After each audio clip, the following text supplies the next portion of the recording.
Okay, it is 6 o'clock, so I think we'll go ahead and get started. It's going to be a little bit long evening otherwise. Would the clerk call the roll, please? Michaels, Pasalacqua, Paul, Rodriguez, Storr, Here. Straub, Summers, Here. Taylor, Here. Thorsland, Here. Vanich Theronot, Williams, Wolken, Carter, Cowart, Esri, Here. Furtado, Goss, Here. Harper, King, Lokshin, Here. McGuire, Patterson. Here. Okay, can I get a motion to approve the agenda, please? Mr. Esri, Mr. Goss? Those in favor? Aye. Those opposed? Motion carries. All right, moving on to the agenda items. Tonight are budget presentations. Thinking that we'll probably try to take a break after we finish the justice system items, which will be down after N. So just to be prepared for that. And Tammy is going to start with the Regional Office of Education. Good evening. We have Gary Lewis here tonight from the Regional Office of Education if the board has questions of him after his budget's presented. The Regional Office of Education is requesting an increase in expenditure that is a 2.8% increase. And the ROE has had increases in their health insurance rates in 2023 and decreases in their IMRF rates.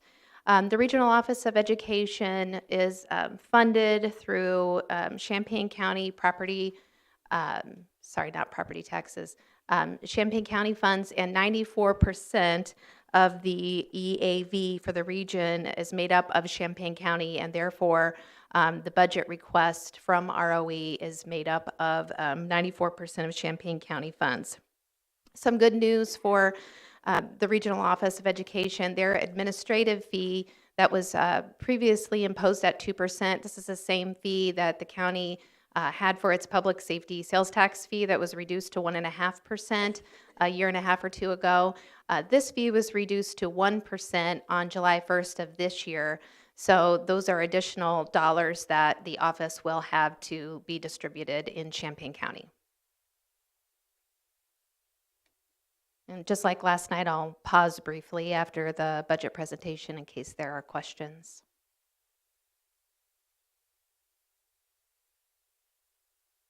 Okay, thanks for coming, Gary.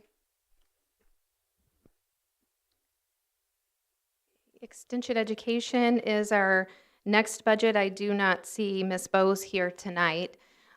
Champaign County property tax levy is the funding source for the extension education budget, and 29% of their program funding comes from Champaign County property taxes. Other Champaign County contributors to this program are Extension Council and the 4-H Foundation. And Extension Education is able to leverage county dollars for state matching funding at a 65% level. Some of the numbers that the office provided to us for services that they provided in fiscal year 2022 and expect to provide through the end of the fiscal year are serving over 10,000 Champaign County residents for cooking healthy meals, food budgeting, and money mentoring programs.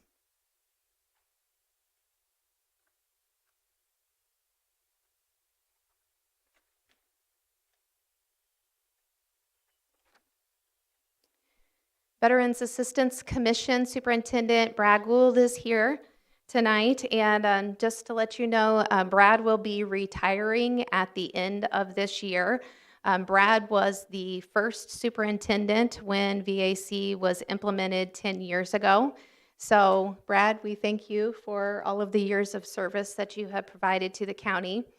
Brad estimates that 450 veterans will receive financial assistance from VAC in 2022. But in addition to that, Brad also serves many veterans by giving them information and helping them navigate the systems that are in place for veterans.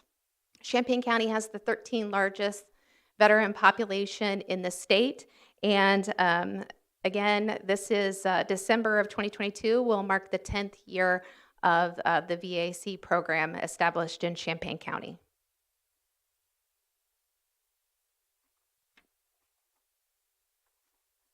One other thing just to mention, Brad has been extremely instrumental in helping to fundraise for VAC, and his work has brought in many additional dollars to Champaign County that then is able to be distributed out to veterans in addition to what the county contributes to the program.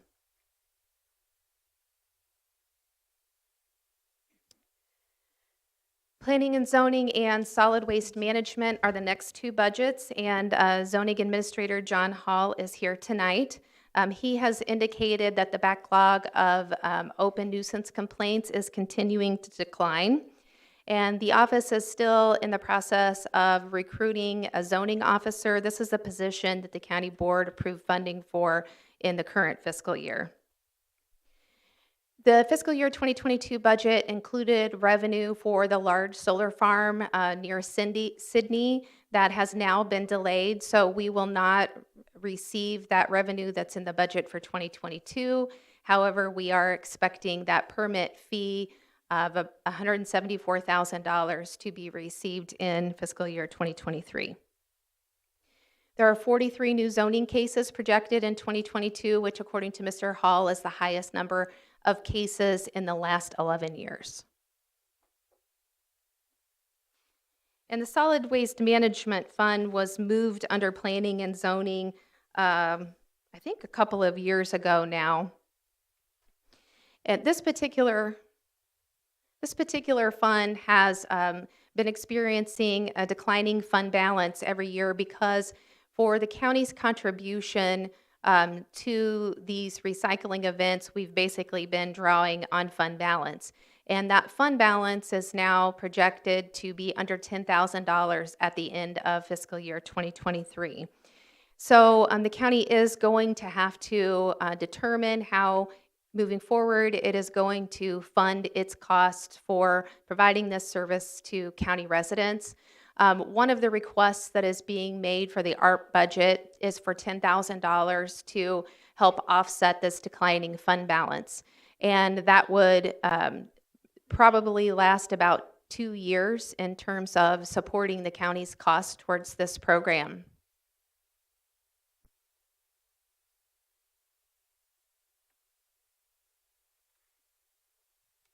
And I will also say that in fiscal year 2020, the impact of the fund balance was pretty significant. It was, I think, around $11,000, and that's because that was in the middle of COVID, and there were less, if I remember right, there were less village participants to provide revenue for the services, but there were also increased costs because of additional measures that had to be taken because of COVID precautions.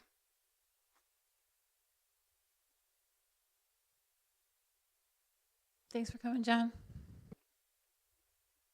For the IT budget, we have our Chief Information Officer, MC Neal, here tonight. And MC has been able to reduce cost of antivirus licensing by about 80% through a partnership with the state of Illinois. And that is savings that is reflected in the Capital Asset Replacement Fund. MC in fiscal year 2023 implemented the Duo multi-factor authentication solution for the county. So that is an additional layer of protection that the county now has in place. For fiscal year 2023, we are deferring the new phone system and the upgraded fiber networking for the East Campus that was originally scheduled in 2022, and those will be re-encumbered through the budget process for fiscal year 2023. IT also has several ARP requests for fiscal year 2023, and those include on-site backup and security risk assessment, as well as email archiving and document management storage. For 2023, IT is requesting a new position, an additional systems administrator, and that position that has been proposed is funded in this budget. I'll let, Darlene, do you want to speak to that, or MC? MC can talk about that.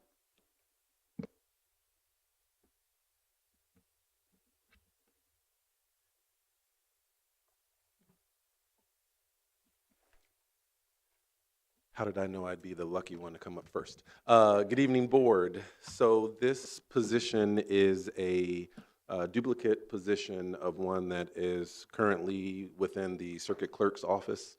For those of you not aware, Kirk Bedwell retired. He was the JANO expert for the county, our guru, if you will. And there was or is growing concern with replacing him with just one person. Kirk consistently worked extra hours. He, even working the extra hours, he had quite the backlog of things that he could not get to. And so the hope with creating a duplicate position here is being able to get through that backlog, having some redundancy when that person is out sick, goes out on vacation, and also continue to work on some upcoming technology-related services and projects that different departments within the courthouse are going to start implementing. Hopefully some of them will speak on that this evening if they get called up. This position, again, is under the circuit clerk's office. It's not under IT. Circuit clerk came with a proposal saying that they would be willing to continue funding that position and allowing that position to fall within IT. So they would be a member of the IT department if we could create this second position for the redundancy and everything that was mentioned. If this second position is not created, this position and all of those duties will continue falling under the circuit clerk's office. Ms. Michaels? Just a quick question.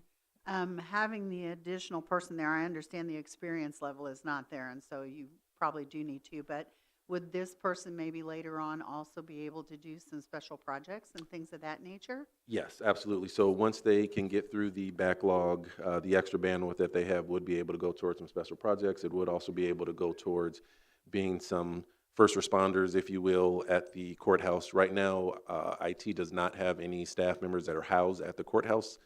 So when people submit a ticket, we're here at Brookings, so the person has to go to Brookings. So these two individuals, if it's something quick and urgent, so if there's a hearing going on in a courtroom and it's Zoom and something crashes, instead of waiting the 8 or 9 minutes for someone here to get down to the courthouse, there would be someone there available in the building that would immediately be able to get to that and assist, and again, assist with some of the upcoming projects, like State's Attorney's Office is working on a new evidence management system, and some other offices are starting to implement additional products and services that are going to require some IT support and maintenance and management, things of that nature. So this second position would allow us to be able to manage all of that. Ms. Carter? Well, good job on reducing the antivirus licensing cost by 80%. How did you do that? Thank you. So I think that was resulted in around 20 or 25,000 a year that we'll be saving. Pretty much me nagging the state. I don't know if I should go on record as to how exactly I did that, but they reached out about something that was unrelated. I made the proposal, and I just continued to nag until they worked it up the chain and finally got the approval. And yeah, so as of now, the state is footing the bill. It's a year-by-year thing. Hopefully it continues. So just persistence. Thank you. Along the same lines, I was going to ask, when did you get that done? That's recent, right? So that was done, I believe it was done officially last summer, and we were going to do, it's a pretty major project to shift from the antivirus or malware protection that we were using across all of our devices, servers, workstations, to this new platform. And so we were going to slowly transition over the next year and then reduce the malware antivirus protection that we were paying for by 80% over after this first year was up. But when we went to renew the antivirus that we were currently subscribed to, they had gone up, I think like 80%. And so at that point, we're like, yeah, it's all hands on deck. So what was going to be a very slow process that was going to involve a lot of testing and things of that nature ended up us being all hands on deck over the course of 2 weeks, just So- getting everything pushed out. That's licensure, but that doesn't give you updates. I mean, we That still- does. It Yes. does. Yep. That's fantastic. Great. Furtado. Looking at the stuff that needs to be done in the future, moving the historical data from the AS400 and the Chrono system, is that something that you're anticipating doing with the staff you have? Is that we're gonna, like, down the road have to contract out for that, get temporary staff, like, and sort of, do you have a sense of the timing for that? Not next year, Okay. but that is something that we more than likely are, right now, it's going to be a combination between current staff and contracting out with some organizations for that.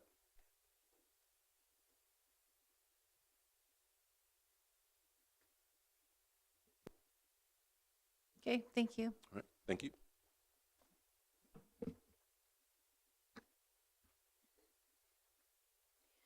Our next budget is fiscal plan, and the fiscal plant director, Dana Brenner, is here tonight.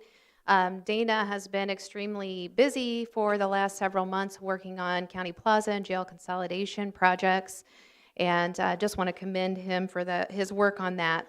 The largest expense in his operating budget is the transfer from facilities budget to the capital asset replacement plan, and that is for funding the capital facilities per the county's 10-year capital plan.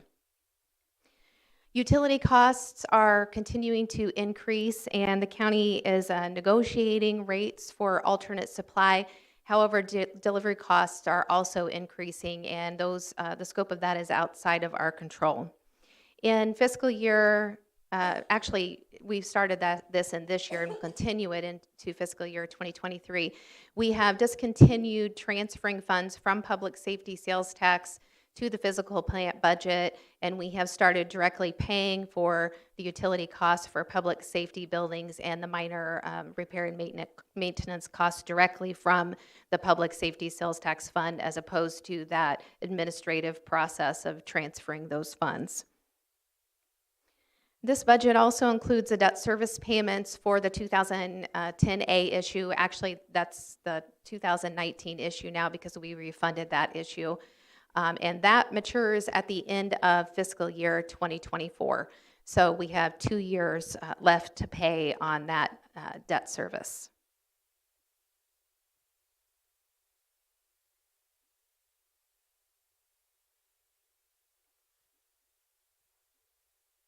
Okay, thanks for coming, Dana.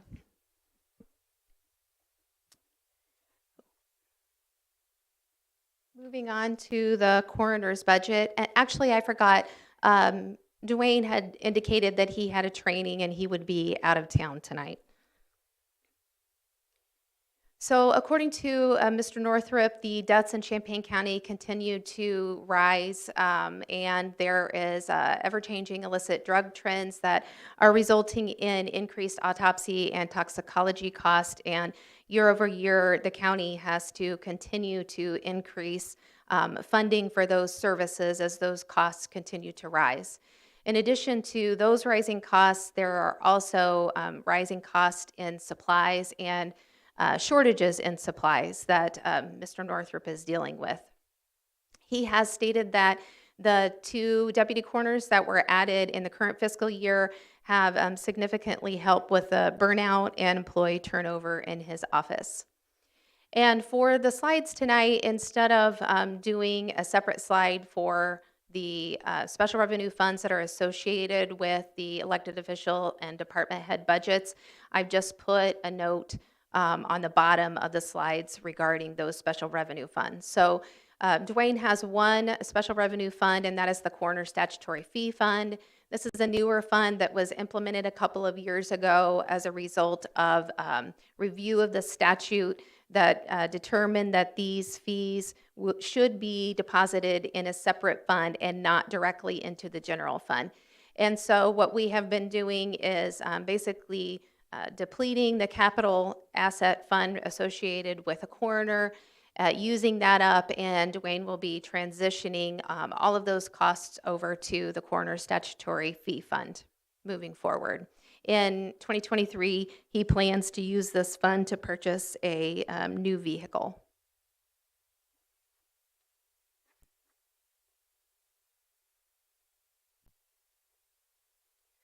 For the public defender's budgets, we have Janie Miller-Jones here with us tonight, and she is requesting the addition of a full-time legal secretary, no additional equipment, just funding for the position itself. And she stated that this position was cut years ago due to budget cuts. I'm assuming that was back in 2009, approximately. That position is not included in the budget at this time. There were additional funding increase requests made by Ms. Miller-Jones, and those were for supplies and services. Those requests are funded. And part of those requests were increased travel cost, and that is to allow for the public defender staff to travel to the inmates that they represent that are now being housed out of county. The Public Defender's Automation Fund brings in $2 a case when there is a conviction entered, and the fee can be waived if it qualifies for a waiver, but there are some fees that are exempt from this waiver. This particular fee does not bring in very much revenue to the Public Defender's Automation Fund, I think roughly around $600 a year. So automation needs, technology, equipment, et cetera, for the Public Defender's Office are continued to be paid out of the Capital Asset Replacement Fund.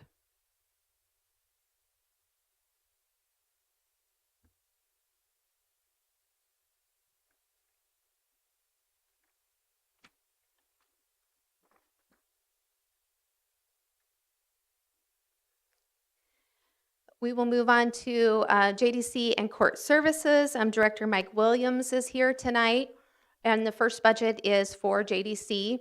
The salary reimbursement allocation for state fiscal year does include full funding for officers' salaries and cost of living increases. And I know, Mike is always good to remind me that full funding doesn't mean that their entire salaries are necessarily funded. The grants and aid positions are funded in full, but the subsidy positions are funded at the level of $1,000 a month. And a few years ago, AOIC also started funding the salary for the specialty courts coordinator as well. So that relieved the public safety sales tax fund of that expense. The contract for medical services, and this is the same contract that the sheriff has in place, increased 31% in this year, and we're projecting that the increase for next year will be 5%. Those increases are incorporated into the budget in fiscal year 2023.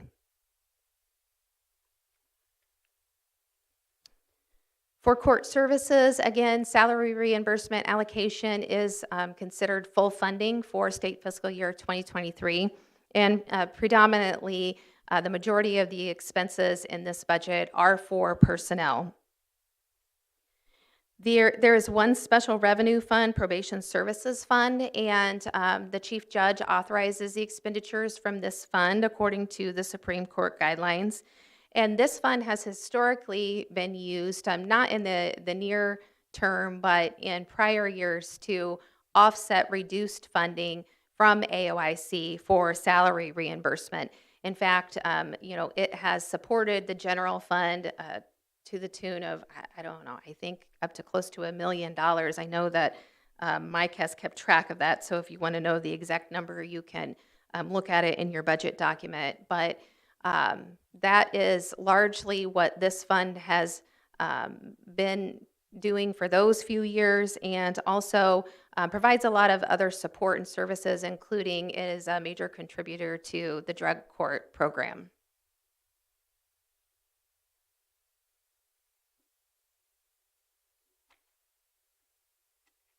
Jim? Sorry, can I go back to JDC? Because I just had a question about that and talk to Mike about Yeah, it. that's fine. Mike, you're going to ask a question about JDC.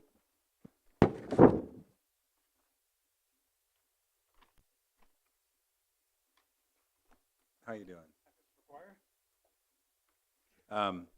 So currently, there isn't any kids at the JDC. They're out. Like, Well, we have been boarding the residents of the detention center out since mid-July. I can tell you during the 51 days since mid-July, there have only been 2 days where we've actually had 0 residents here in the Champaign County Juvenile Detention Center because of kids are being brought in, intakes, waiting court hearings, awaiting transport to Department of Juvenile Justice, awaiting transport to one of the 3 other juvenile detention centers that we're using.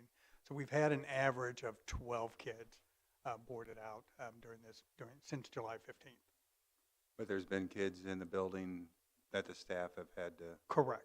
help. Correct. So as of, for instance, today we have 5 juveniles in the building at this moment.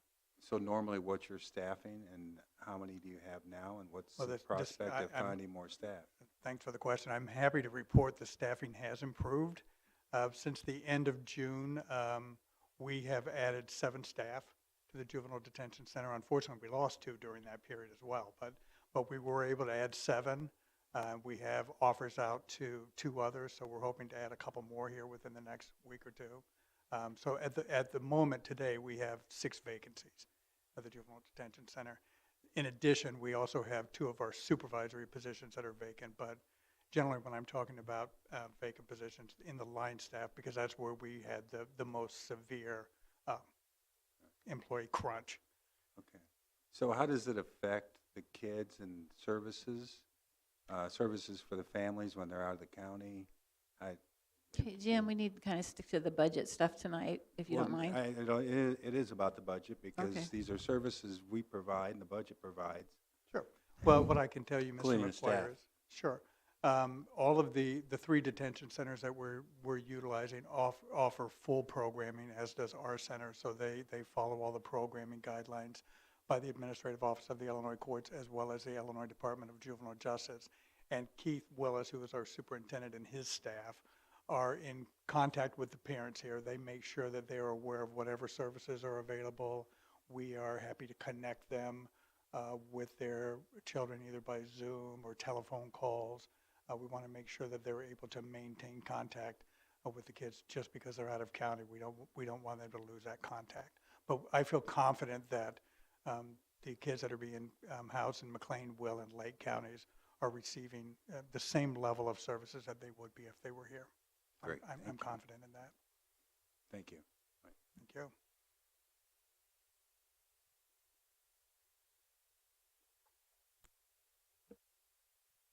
Okay, thanks, Mike.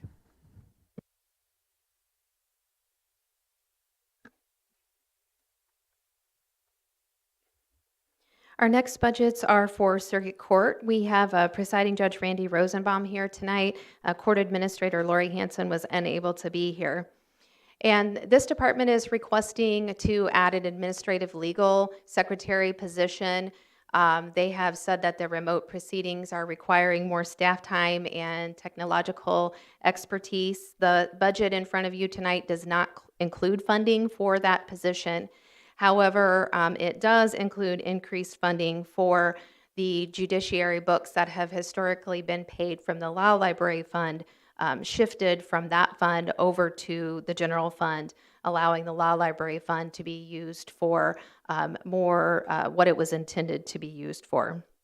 There are also increased funding for professional services to accommodate the increased need for interpreters and psychiatric evaluations and outside attorneys.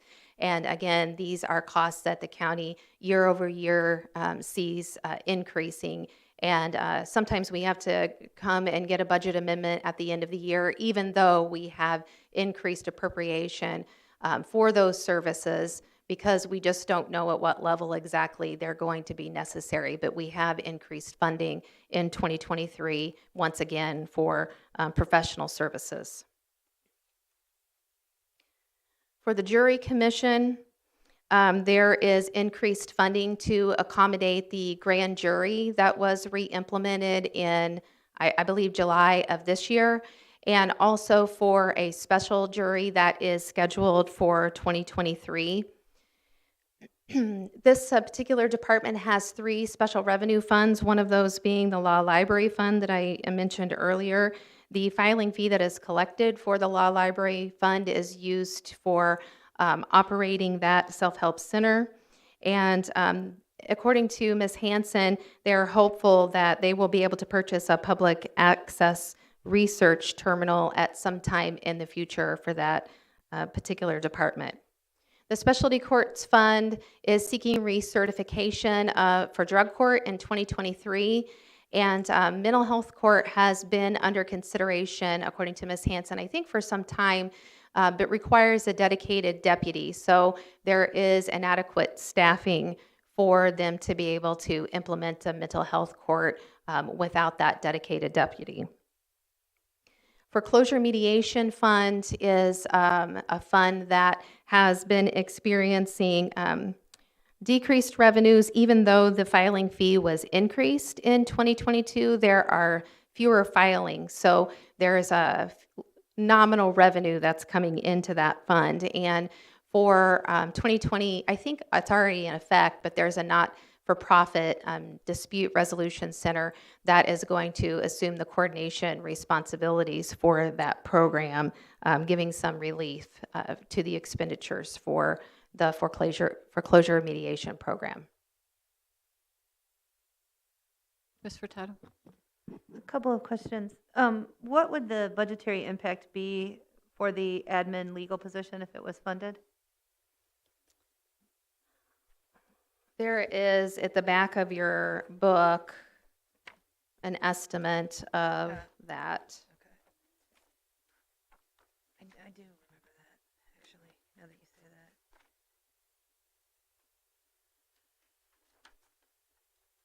that. It's under the partially funded section. And I haven't vetted these numbers, but the department is suggesting that it would be $35,000 and up for the salary and just under $17,000 for the benefits. Second question, for when you were talking about the mental health court, if we implemented that, the goal of that is that to divert people from the regular court system? I would defer to Judge Rosenbaum to speak to that, as he's the expert.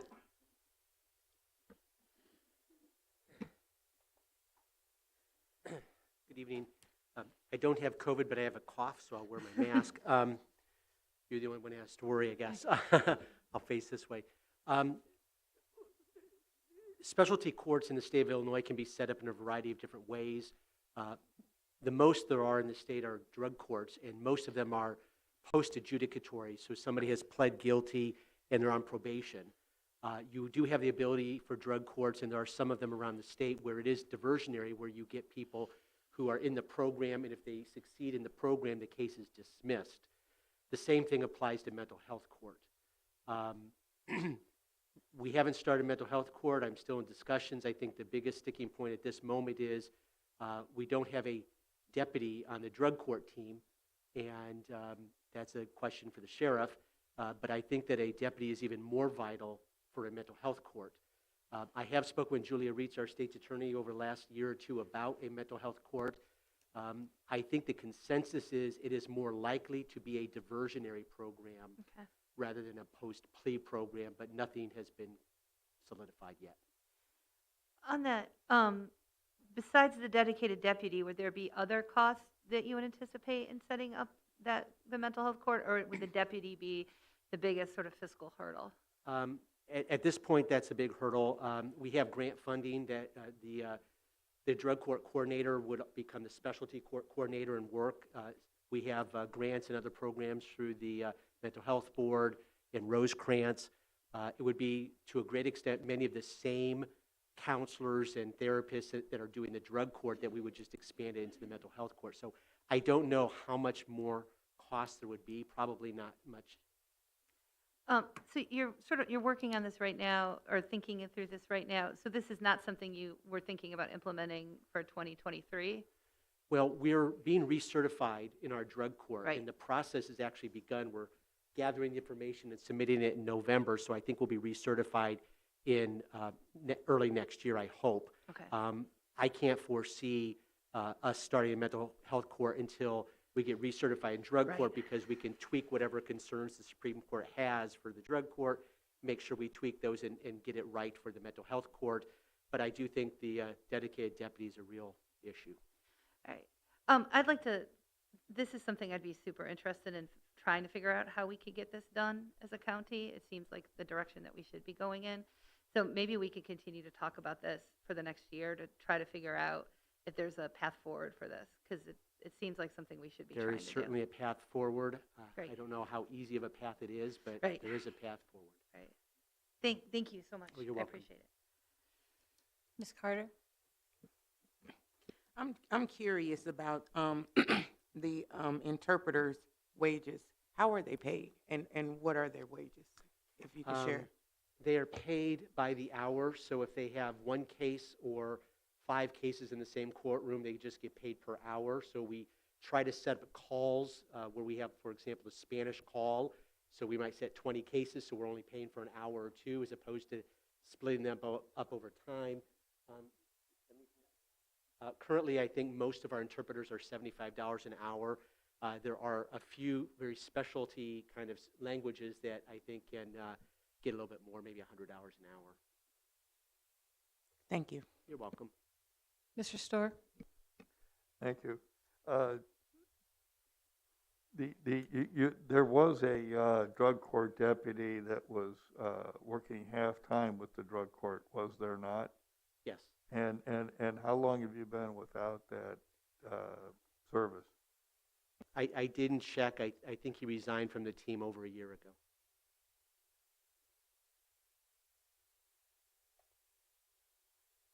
Ms. Furtado? For the deputy, could the same deputy be drug court and mental health court, or would it need to be 2 separate people, or would one person that was full-time be able to accomplish that? I do have you no think? reason to believe that it couldn't be the same person. Okay, thank you. I think we would staff both of the programs, one right after the other. If we start drug court Right. staffing at 10, we would do mental health court at 11. You know, it would all be done simultaneously. Thank you.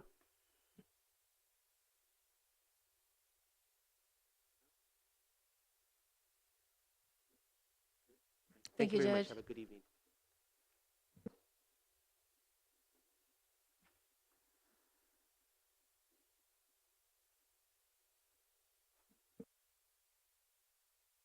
Our next several budgets are under the direction of Circuit Clerk Susan McGrath. And the first one is the Circuit Clerk's operating budget. For fiscal year 2022 and moving into fiscal year 2023, it is expected that court fees and fines will decrease significantly. It's difficult this time to project at what level that's going to be. And we know that the CTAA implementation is part of what is causing fees and fines to go down, and also the discontinuation of bond payments will also result in those revenues going down. Court waivers for non-mandatory fines and fees also have an impact on revenues, and our courts continue to grant those waivers in many cases. So there has been, I know the clerk's office has been working on analyzing the distribution of fees and fines through JANO. They've been working closely with JANO on that because we have some questions about where the fees and fines are being distributed to which funds. And so I know that the Chief Deputy Circuit Clerk has spent a significant amount of time on that, and we expect to have ongoing conversations with that office to make a better determination of how to accurately project revenues as best as possible for the fiscal year 2023 budget. So there may be some adjustments to the numbers that you see here tonight as we work through that. For the support enforcement program, this is a general fund budget. This office, works with the Illinois Department of Healthcare and Family Services to provide collection information about child support orders. And funding for this is through an intergovernmental agreement with IDHFS. So staff time that is spent doing this work is allocated to this particular budget. The Circuit Clerk's Office has 5 special revenue funds, and the first of those is Court Automation Fund.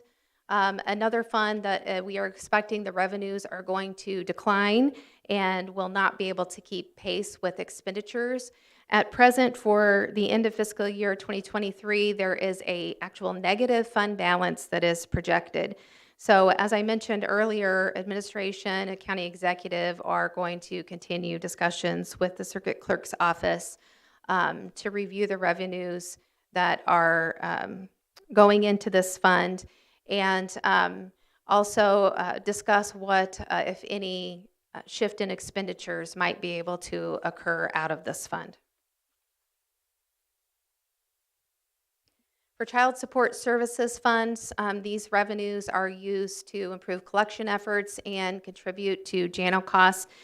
There historically had been staff in this particular fund, and the fund was unable to support that staff. So Ms. McGrath and Ms. Griffiths have moved staff out of that fund so that it is no longer experiencing that burden.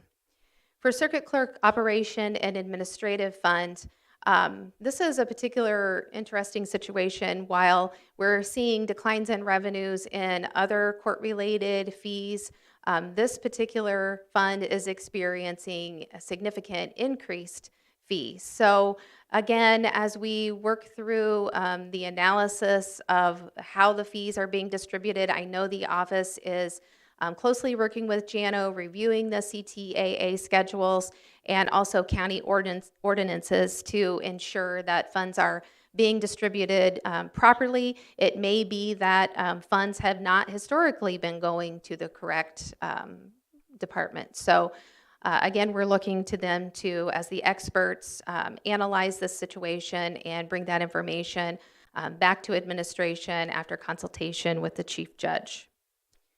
For Circuit Clerk e-ticketing, the department is looking at implementation of an e-ticketing solution. I know there are some hurdles to that, but the department has indicated that they are reprioritizing those efforts. Court document storage fee and fine revenues are declining and are projected to exceed expenditures. So again, another fund that is going to be impacted by the bond reform and also CTAA implementation. We have Ms. McGrath here tonight if you have further questions about any of that information. Ms. Michaels? I just have an overall question here. It sounds like this area is going to see quite a few decreases as opposed to some of the other departments that we have. And seeing that it's fees and fines, we have that in other departments also. And I wonder, as an overall picture, how this is going to affect our budget. And are we going to maybe have to be a little more conservative on some things because we're not going to have the money to do it? The purpose of the reforms that we have seen in recent years is actually quite a laudable one, because it just is not sustainable to have the courts and access to justice paid for by fines and fees. And it hasn't been for quite some time. The problem is that while people have moved to that part of the reform, what they haven't studied is what is going to replace that revenue. And so while the legislature and the Supreme Court are continuing to work together to look at reform in civil cases as well as the criminal area, nobody has talked about who will pay for the change of revenue. So the possibilities are that the legislature will come up with money for what is now an unfunded mandate, or the Supreme Court is going to have to divvy up money that they are now spending on other kinds of specialty grants and programs, or and this seems the most likely from discussion that I have seen, they're going to have the counties make up the difference. For counties that are in southern Illinois, this could be a real crisis for them because they don't have additional revenue sources. And certainly it's going to have an impact on you all as well, because I think you're right, Ms. Michaels, the revenue is not readily apparent no matter how we look at this. And so as much as we have all tried, and I've been very proud of the efforts that you all and I have made together to try to cut costs and do things to make the operation more efficient, all departments will suffer from the loss of revenues that are going to occur as a result of this recent reform legislation. It's not just me. It's also the state's attorney's office, the public defender's office, the specialty courts like drug court, the Children's Advocacy Center, and other programs as well. So historically, the county has received revenues that are also given to local police agencies and other groups that total about $3.2 million in bond monies. And that's going to be a difficult number to make up no matter how we cut it. So it's going to be a challenge.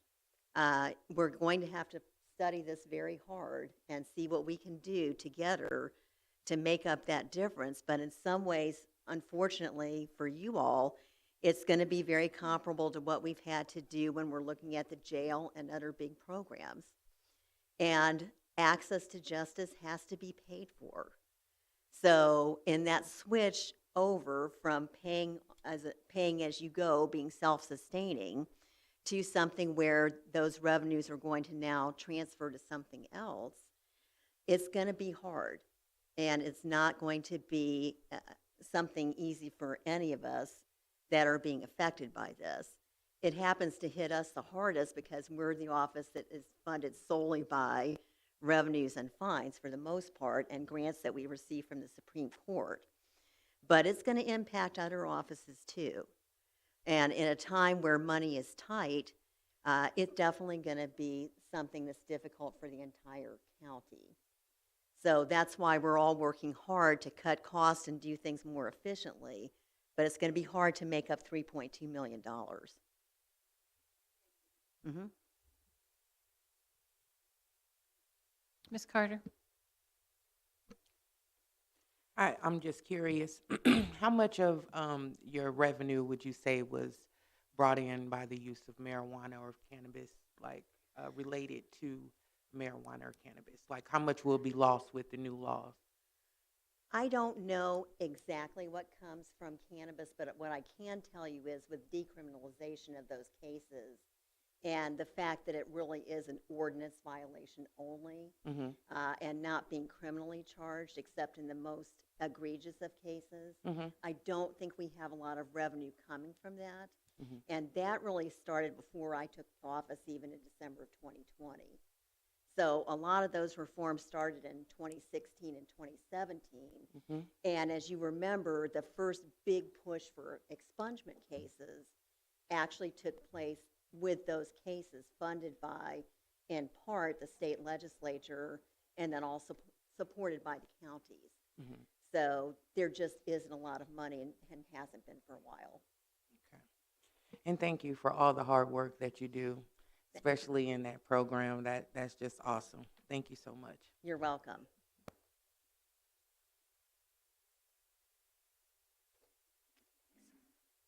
Okay, thanks, Susan.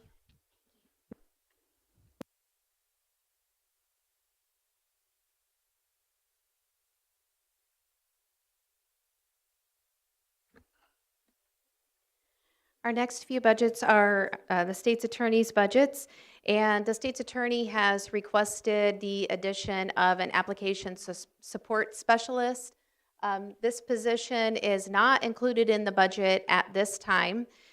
Increased funding is also necessary for the reinstitution of the grand jury, as I had mentioned earlier, and request for this funding is included in the budget.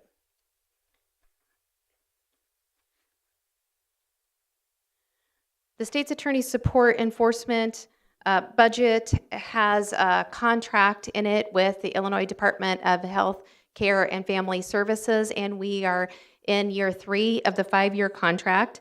And the contract increase will be effective July of 2022. This particular contract went many, many years without increases. And with this renewal of this recent 5-year contract, there is actually increased funding every year, which is a good thing for the general fund.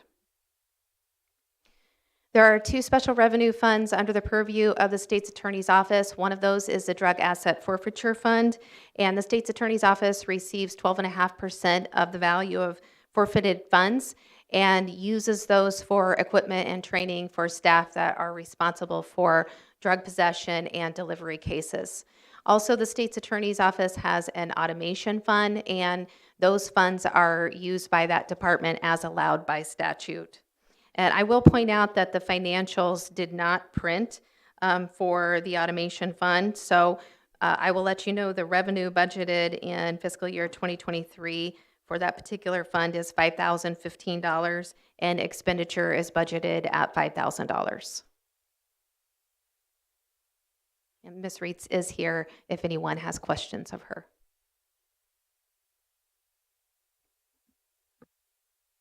What is an application support specialist?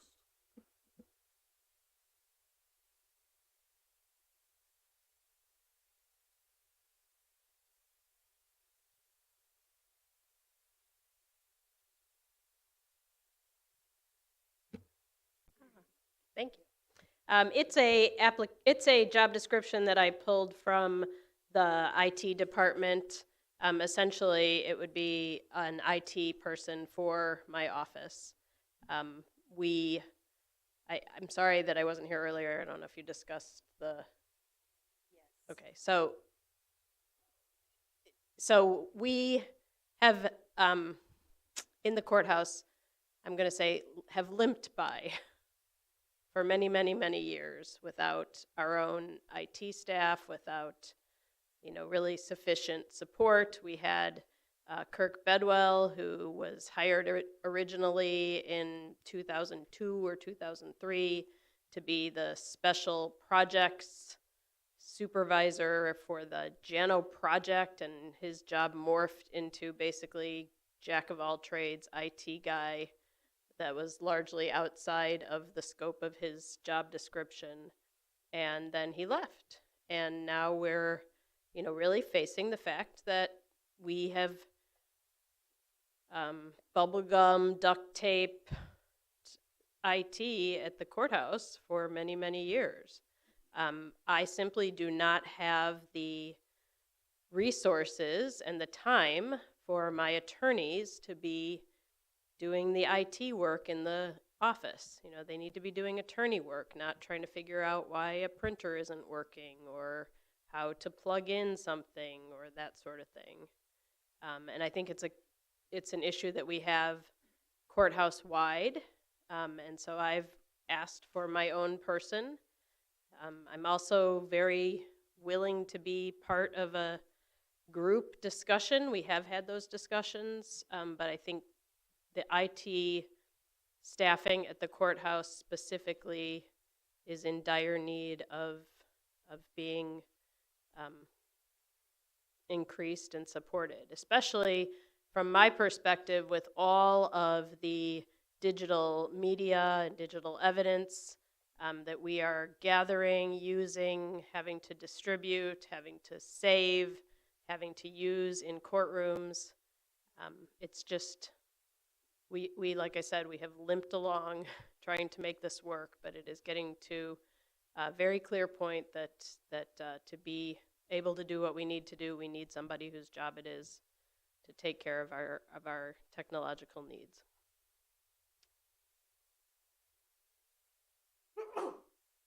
Mr. McGuire. Thank you. And IT and some of the U of I staff here probably know it's a difficult thing anyway, but when we've been putting it back together with a shoestring and chewing gum, as you described, I think it's pretty important. Is there any possible area of funding that we could provide to support the position? And what other areas in the state's attorney's office do you need support?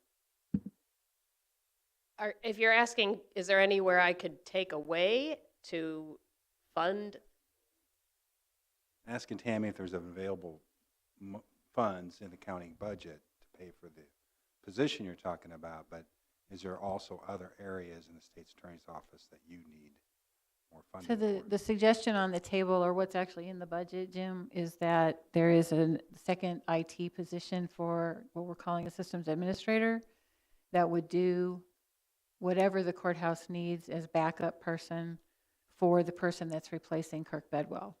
So Kirk Bedwell's job would be replaced by the circuit clerk's budget where it's being funded now, but would report to IT, and then there would be a backup person reporting to IT as well that would be available to do the other things that the departments are asking for. Actually, it's in our IT plan that we have a person in the courthouse. It's just never been funded in the past couple of years. It's been in our IT plan since before Andy left. So it is funded. Well, the position is funded. Julie is asking for a third position because we talked about different ways of dividing the work, but we've talked as a group. My understanding is that she would support the second position. So if we still would need a third position at some point, we would have to come back.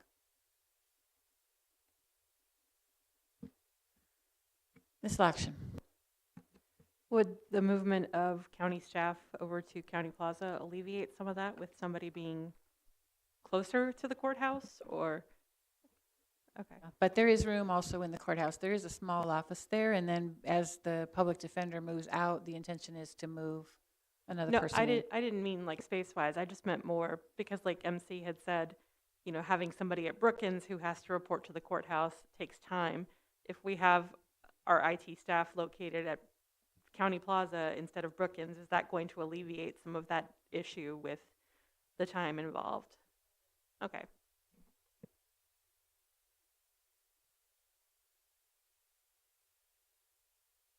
Yeah, it's definitely a walk across the street as opposed to a drive. So that's helpful in one sense, but yeah. Sorry, still some time until that happens too. Correct. Longer term plan for the IT department, there's still a couple of positions that were in the plan originally, the 5-year plan, that are not funded. The equipment is going to be funded, but the people haven't been funded yet. That's a harder ask because of the ongoing costs.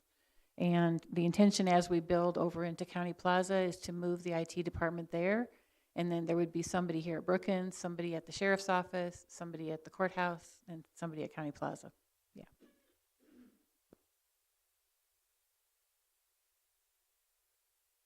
Thanks, Julia.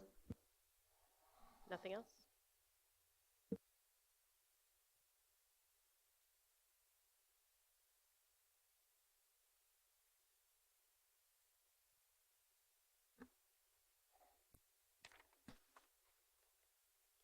The next several budgets fall under Sheriff, and Sheriff Harmon is here tonight for questions.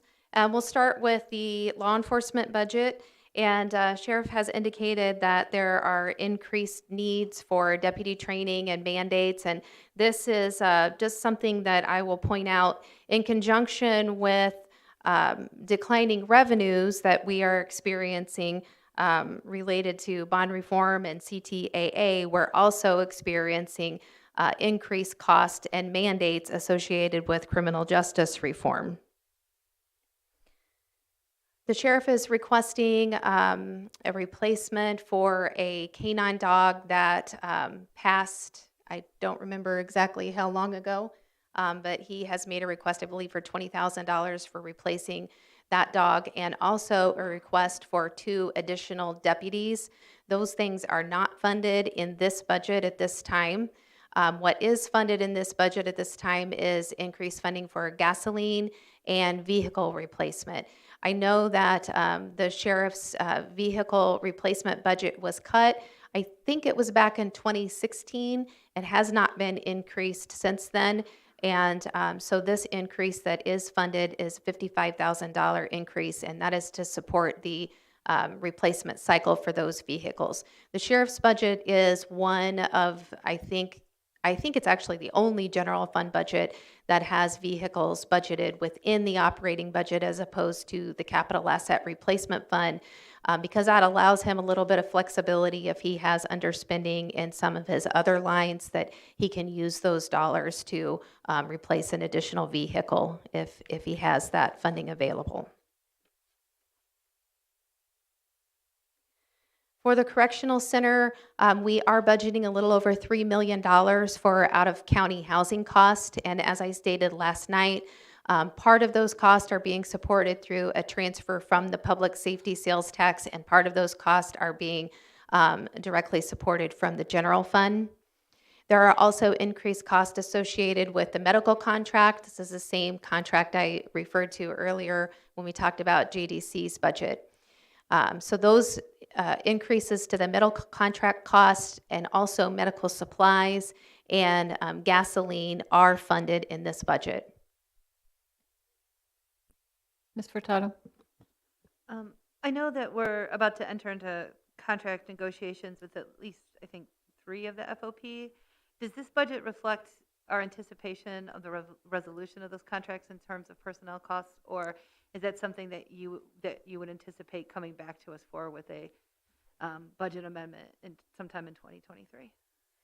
This budget does not include what is the expected outcome of those contract negotiations. Usually the county does budget for those things, not directly in the operating budgets for the specific funds.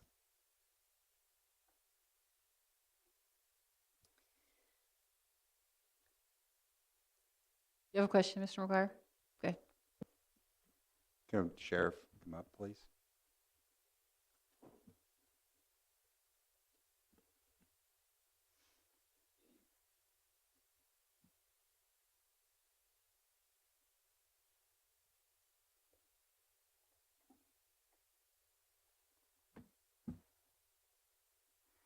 Hello there, how you doing, Sheriff? Good evening. Good evening. Good. And it goes to corrections budget. And I know that you're trying to recruit corrections officers, obviously, because even though we've closed one of the buildings, you still need the staff. What part of the budget or what increases in spending for retention, the bonuses, how much do you think we're going to have to deal with that? And is that included in this budget? And do we see any improvement in this number of staff at the satellite? You want to cover all that? So the good news is with employment is we now have 5 people on our list, which is 5 more than we have had over the last several months. We have 2 backgrounds out. We have 4 that we're interviewing coming up soon, and so things are picking up just a little bit. I am offering a hiring incentive now for both laterals and for entry level, but there is not a retention bonus built into this budget. I expect that it's something that's going to come up in our FOP contract negotiations later on this year.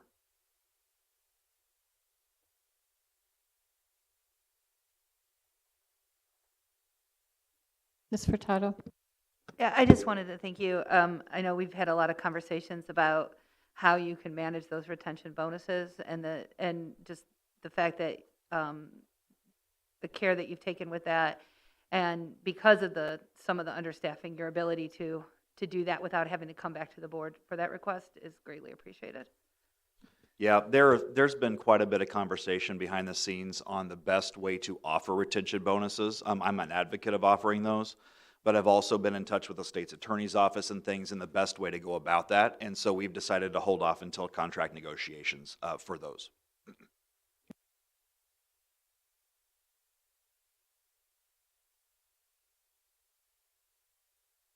Okay, thanks for coming, Dustin.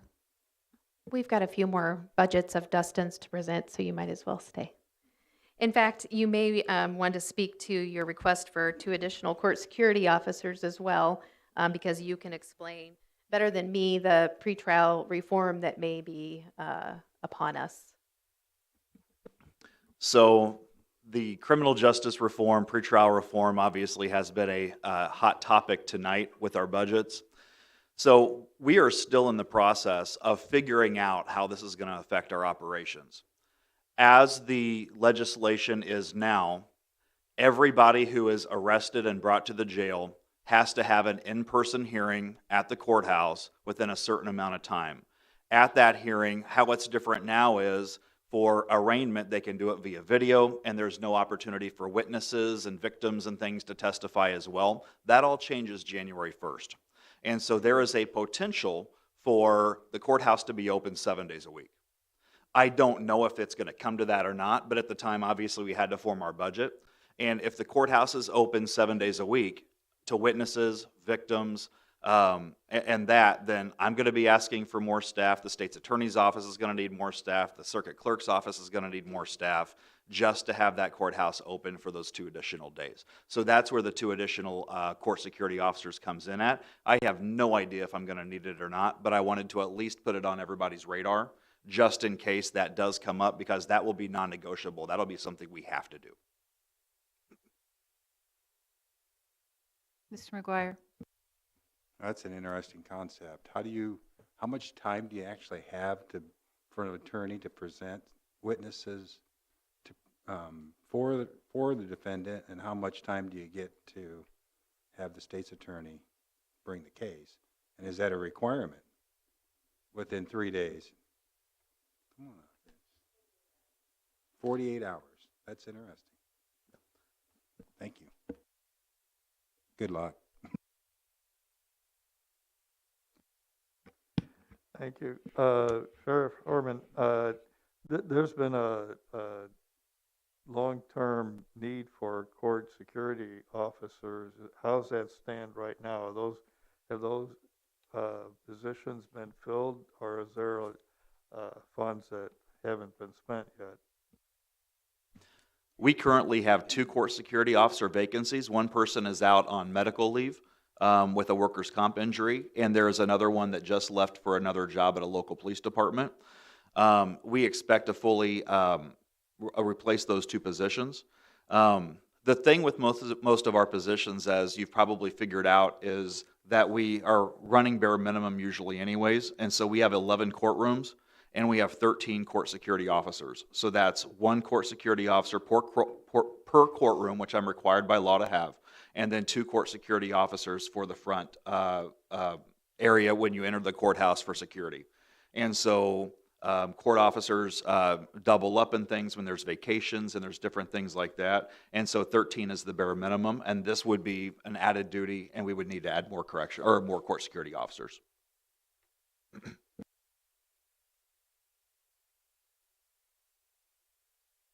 Ms. Carter. Can you explain the Cannabis Regulations Fund? Who would be charged with illegal cannabis? Like, what would that look like? Anyone that's possessing over the allowed amount for personal use? Is that where that money is going to be coming from? I mean, can you explain? Cannabis Regulation Fund 260. Oh, That actually is distributed to the county by the state and not imposed locally. Okay. Thank you. The new revenue. Okay.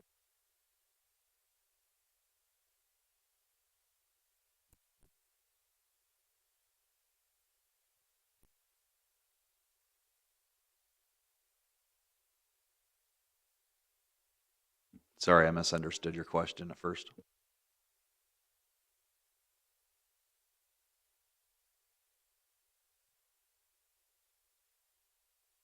The money is supposed to be used for purposes related to illegal cannabis use, but it's coming from the sale of cannabis.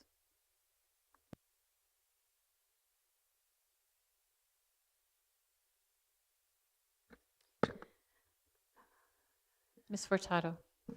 So going back to the 2 court security officers, when do you have a sense? I mean, I know that the changes come January 1st, and my guess is it's not just like magically on January 1st everything's going to.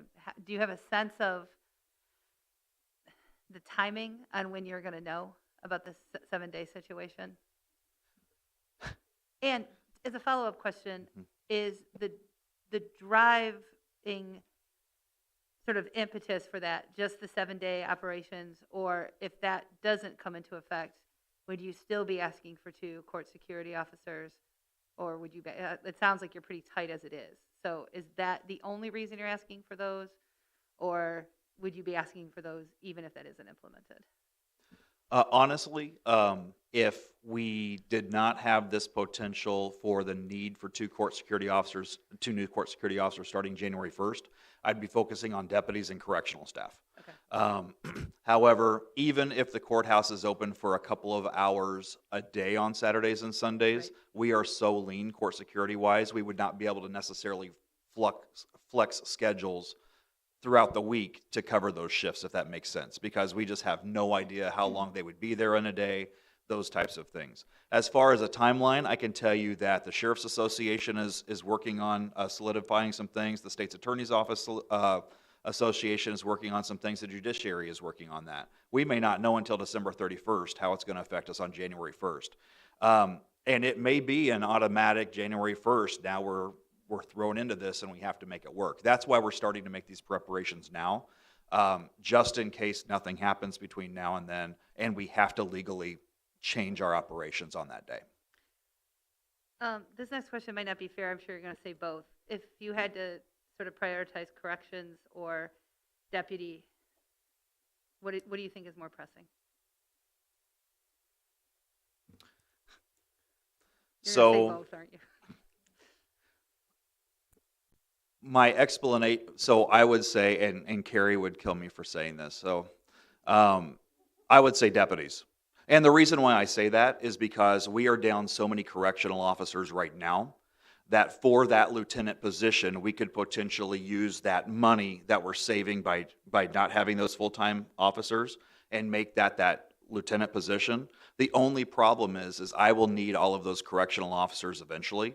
And so I would need the county board to know that going forward, we will eventually have to fund those positions, even if it is in 2024 or 2025, depending on how things shape up.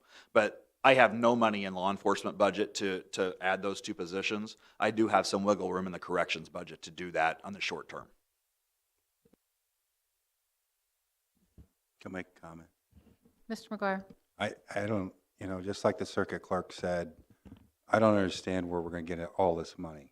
I mean, these are mandates. These aren't things that we can just ignore. We can't shut down the corrections or the jail at 6 o'clock and let people go home. We need corrections officers and we need deputies and court security because of these mandates. Somehow we're going to find some money.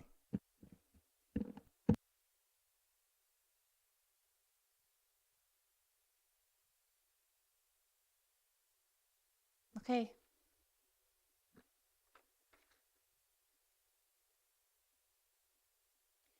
The next general fund budget under the sheriff is for the Merit Commission, and this budget pays for recruitment and testing of employees that are covered under the Merit Commission. It's difficult to budget for this because we don't know what those numbers are going to look like, but obviously increased personnel needs are going to increase expenditures.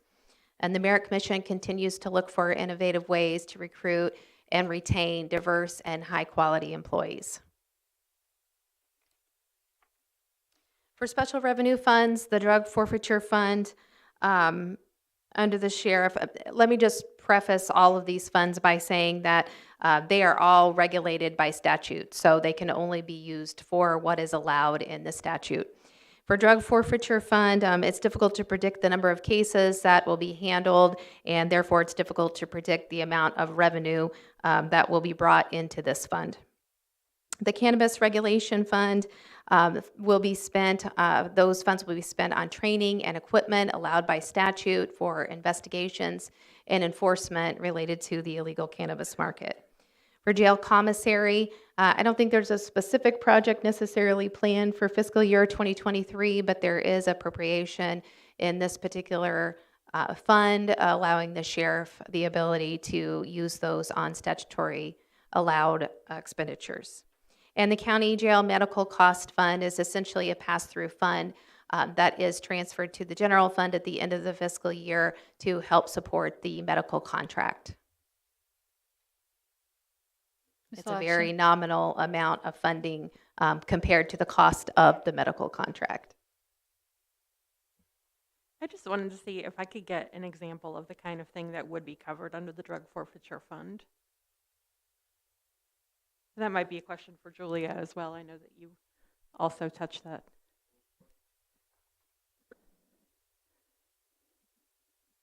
I said what kind of things can be covered under the drug forfeiture fund, like specific examples? So an example would be, we have a deputy assigned to the Street Crimes Task Force. And so the drug forfeiture fund pays for a part of his vehicle, it pays for part of his cell phone, and part of his gas, because they are investigating illegal narcotics, illegal drugs. That's an example of what we might use those drug forfeiture funds for. We could potentially use it for an example of a police canine. The problem with that is as a general rule, we would then, for the life of that canine, take the funding out of that drug forfeiture fund. And we haven't been ready to do that yet. Just, you don't know who's going to be sitting in the seat in the future, and we want to make sure that it's, consistent moving forward. That helps, thanks. Ms. Carter? Okay, even though I had jumped ahead, I'm just trying to figure this out though. The Cannabis Regulation Fund, right? So that's the fund, or those are the funds that we are not allowed to talk about. But are they? Basically that's what it is. But I mean, No, that's not the same money. Oh, it's not. No, Okay. this is money that comes from the state because the people who are selling cannabis Okay. are paying for licenses and Right. so their fees and things that they need to do is coming from the state is giving the money to us. Okay, because what I'm trying to figure out with the budgeting, I'm new to this, so you're losing money because it's not criminalized anymore, but someone is making money off of it, so where is the county going to see? The that county money sees as well? money because we have an ordinance that established a tax on the sale. So the Okay. people who are selling it in our county are paying us a tax of, I think it's 1.5% on the sale, just the sales tax. Okay. But, if I may, Darlene? It's 3, them corrected, 3%. Okay, Okay. thanks. But Samantha, that's the money we can't talk about because there's only 2 sellers within the county. And for reasons beyond my comprehension, unless you have more than 5 sellers, you're not allowed to disclose how much money we get in tax revenue from that. So we get tax revenue, it's just part of our sales tax revenue, and we aren't allowed to talk about it, which is patently absurd, but is the way it is. Yeah, the intention is that it's protecting the business from telling how much each business is making from cannabis sales. So unless there's at least 5 sellers, you're not allowed to know exactly how much it is.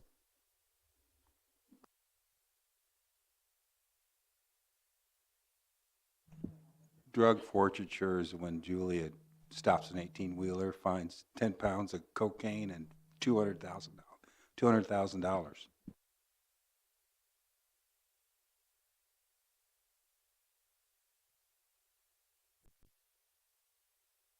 Okay, any other questions for Dustin? Moving on to EMA. Which is also under Dustin. And revenue in this particular budget comes from grants, Homeland Security and IDOT hazardous material grants. And there are increased costs for gas that are budgeted in fiscal year 2023. And this budget is pretty lean and does not include any appropriation for an unexpected disaster response.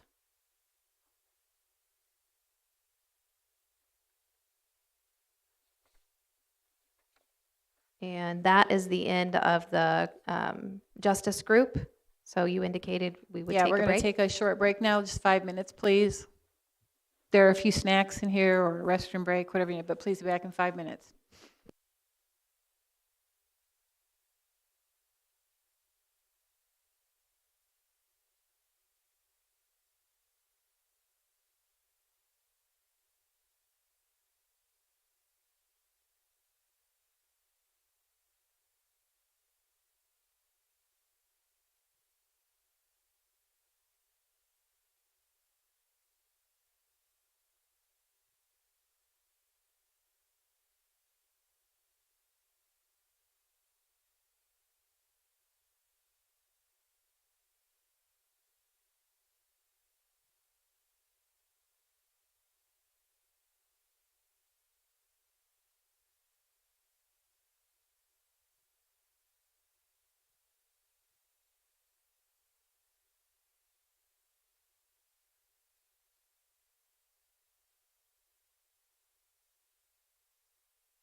Okay, let's convene again, please.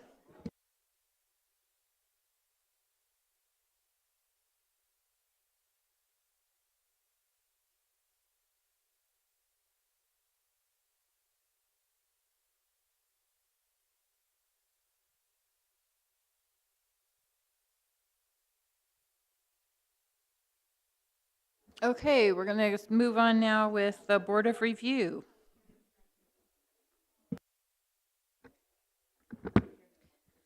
For our next budget, we have Chair John Burgee here to speak to any questions. This particular budget has increased funding in fiscal year 2023 for dues and licenses and conferences and training. The members of the Board of Review are required to have a CIAO designation, and the budget increase is based on the number of courses that each member of the Board of Review needs to take to obtain that designation.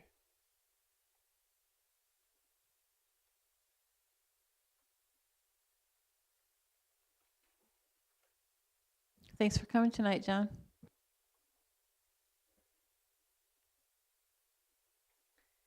For the Supervisor of Assessments budget, we have Paula Bates here tonight, and the state reimburses the Supervisor of Assessments salary at 50%. The budget includes that amount. The budget also includes publication for legal notices at an estimated 45,000 parcels. New construction for revenue year 2022 is $134 million, and the county was able to capture $127 million of those dollars in new growth revenue in our tax levy. Staff has processed just under $5,000 in property transfers for 2021, and that was an increase of 16% from the previous year.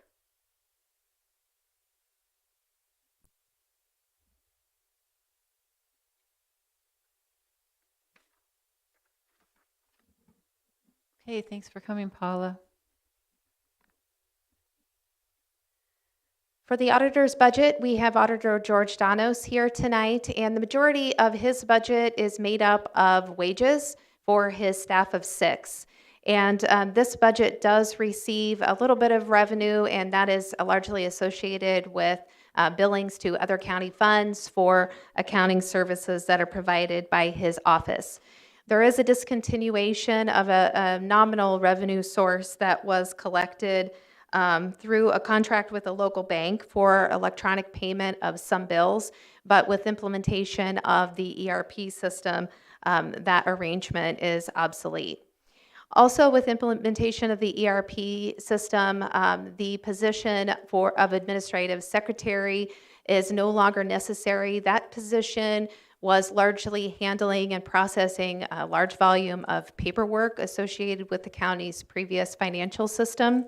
And with implementation of the ERP, the operations necessitate an accountant for auditing those the financials of the county transactions. And so that administrative change has occurred in this particular budget.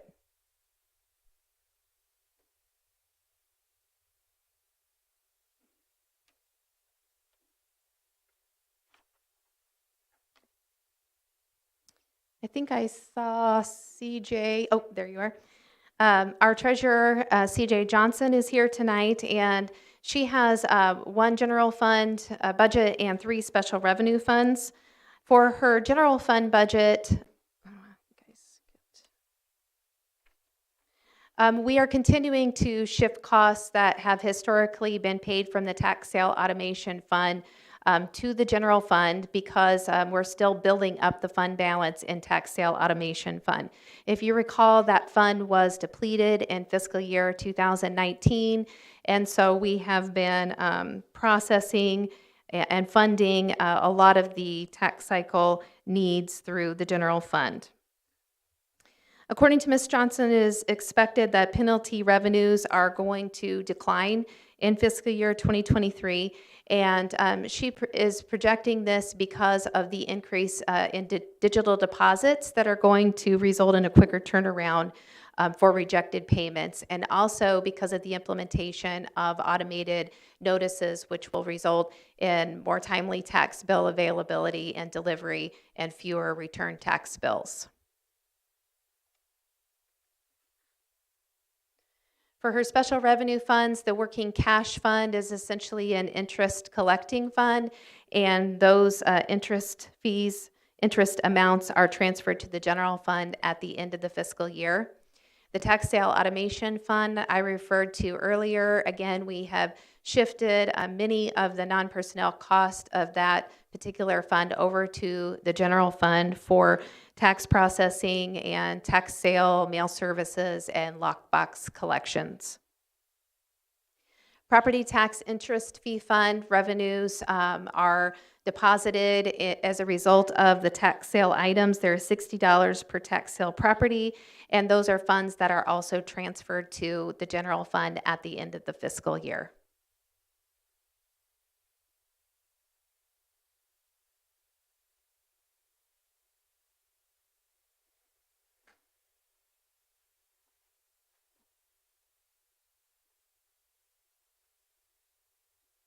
Oh, you are here. I didn't realize you were here. Okay, we'll move on to the county clerk's budgets. And we have Clerk Aaron Ammons here with us tonight. In fiscal year 2022, the office was able to purchase express vote machines, and those replaced the former VAT machines. And this completed the original commitment that the county board had given to the county clerk for replacement of election equipment that was implemented beginning in fiscal year 2020. That was about $836,000, and that was a large amount for the county to be able to pay up front. So the clerk's office agreed to break that out over a 3-year period to make it more affordable for the county. In 2023, there are 2 elections, a primary and a general consolidated election. And this office is also undergoing digitization project that is being funded with ARP dollars and is expected to provide greater access to documents for the public.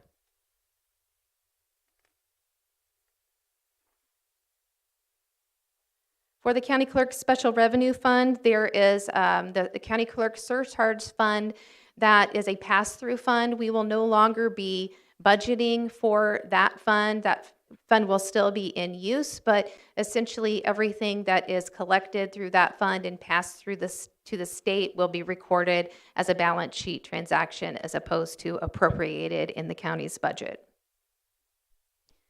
For the Election Assistance and Accessibility Grant Fund, those grant funds have helped to offset the cost of providing elections to the general fund, and the department is using that funding to pay for election software and security and help make polling places accessible and compliant. So the HAVA and IVRS grants are expected to come in at $210,000 in the fiscal year 2023 budget, and the ADA grant at $80,000. I will also say that we are expecting that there will need to be a budget transfer that will need to occur later in the year. There were some expenses that were incurred in this particular fund that did not end up being reimbursed during COVID, and it was a timing issue, so we need to do a little bit of cleanup in this particular fund. The County Clerk's Automation Fund is the last special revenue fund, and the office used this fund to replace computers for the clerk and recorder's office, and they will continue to let that fund balance rebuild for future equipment costs. Also under the county clerk is the recorder budget, and in 2022 we saw record revenue and transactions in the recorder's office. And, I keep thinking that's going to, slow down and taper off. And it just really, we have seen quite a bit of activity in the last few years. So the good news for us is that moving forward, we are not going to be budgeting for the pass-through to the state. So we will in terms of cleanup, not have to come back for budget amendments ever again, because we will basically be only recording the county's portion of the revenues in the budget, and all of the revenues and expenditures associated with the pass-through funds to the state will be recorded on the balance sheet. The office indicates that the merger between the recorder's office and the clerk's office has been seamless. And again, I mentioned earlier, they are in the process of working on a digitization of records to improve access to the public.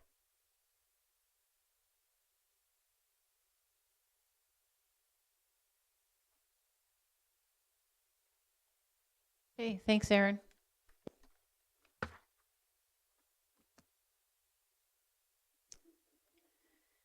And the last few budgets for this evening are administrative budgets under the county executive. For administrative services, the largest non-personnel expenditure in this budget is for countywide postage and mail sort services. The county did purchase a new mail machine in this fiscal year.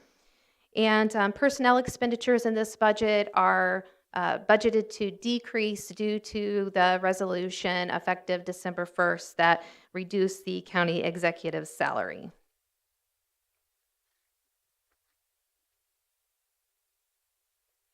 For the county board's budget, the budget at present includes historical funding for the county administrator, the position which is vacant.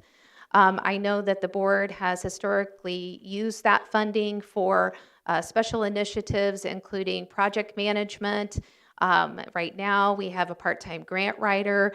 So we'll be looking for direction from the board for those funds. I will say that although the ERP is substantially implemented, payroll HR systems are still going to require project management in fiscal year 2023. And it is also expected that the county would continue to utilize a part-time grant writer for those particular services. These temp positions at this time are unfunded in the budget.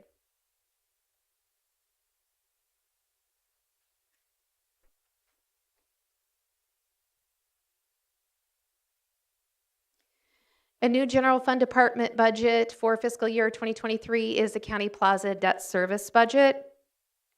And you can see that this is actually, you can't see that from this, but this is the expected debt issue that the county will enter into at the end of the year for the renovations at County Plaza. It is expected that the annual cost of this debt service will be $1.65 million per year. We also, I have indicated here what the current 2019 refunding issue is in the red circle that will be paid off at the end of 2024. And the 20-year issue is essentially about $1.65 million for County Plaza debt service, based on assumptions at this time for the project cost and interest rates.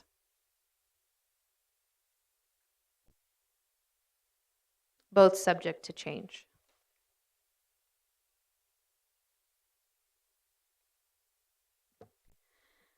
For the general county budget, this is the county's largest operations budget.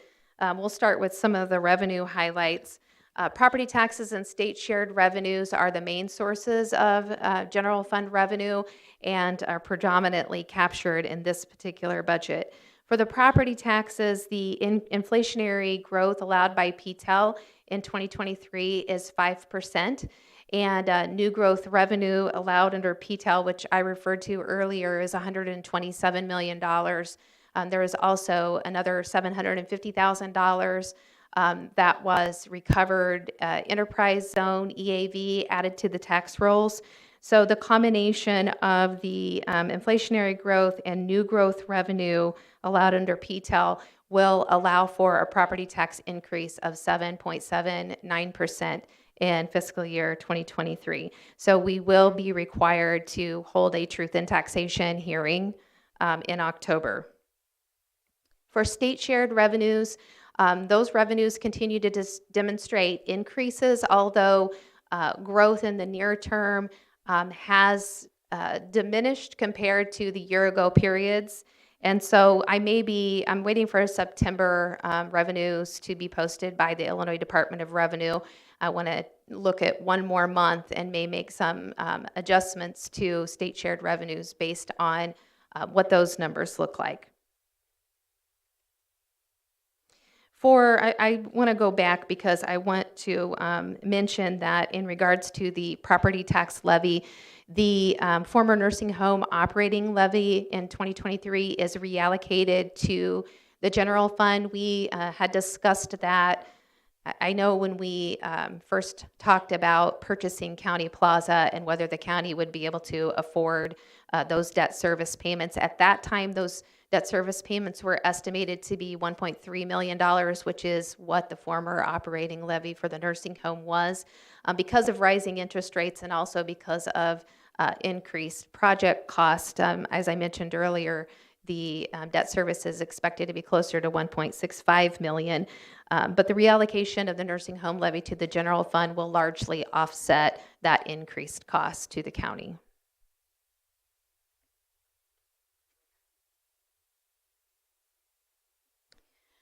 For expenditures, there is appropriation of $15,000 in this budget, and that is for participation in the minimum guarantee fund for the U of I Willard Airport funding. That was approved by Resolution 2021-155, and this is for new nonstop service between Champaign, Urbana, and Washington, D.C.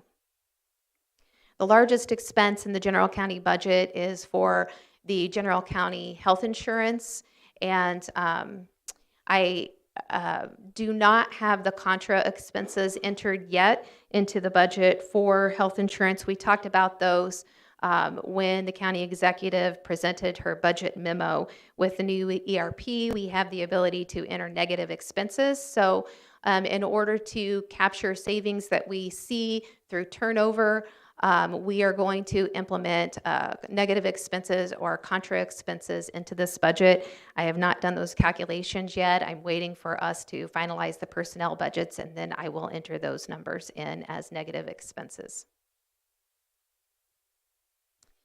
And the last budget in your packet, I don't have a slide for because, again, it is one of those budgets that we're really not going to be appropriating for anymore, and that is for storm sirens. The county does not own or operate any storm sirens, and we're basically the fiscal agent for the cities and villages that have these. So this is all basically pass through. We collect the revenue and we pay the bills. So we will be running those revenues and expenses through the balance sheet beginning in fiscal year 2023. And that concludes my presentation. Okay, any last questions for Tammy on anything tonight? Okay, thanks, Tammy. It was a lot of work, and thanks for the extra work it took to get the PADS presentation stuff done this year.